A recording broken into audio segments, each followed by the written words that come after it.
Hello class, I want to give you a couple heads up on the Seacation file module 6 case 1. The first questions I've been getting a lot about is how do I do the slicer? Well, you'll go to the inventory report and you're going to create the slicers over here.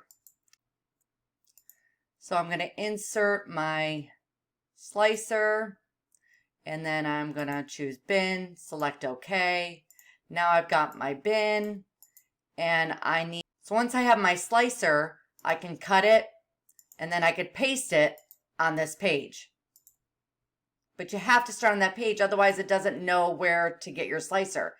Then once I have it here, I'll go to my slicer properties, and this is where I can change into how many columns and rows that I need.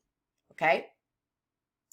Second, these numbers are from subtotal functions, not count A or anything like that.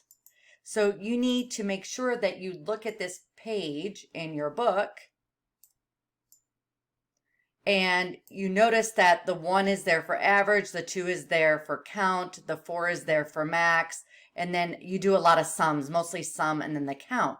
So notice there's a 9 and then there's a 2, or 1, excuse me. Here is subtotal 3 inventory table.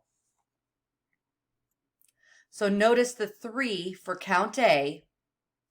So in the subtotal function, you put that first, then I'm going to go select on the inventory table part ID.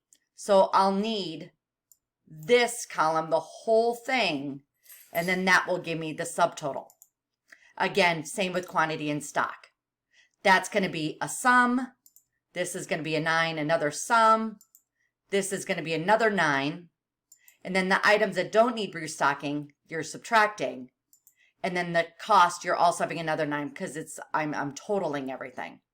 Now, another thing that's throwing you guys off is we haven't done a chart in a while. Well, I only need items to restock and items that don't need restocking. So I only need to select these two. All right. Make sure you do it again, and if you have any questions, let me know. Thanks.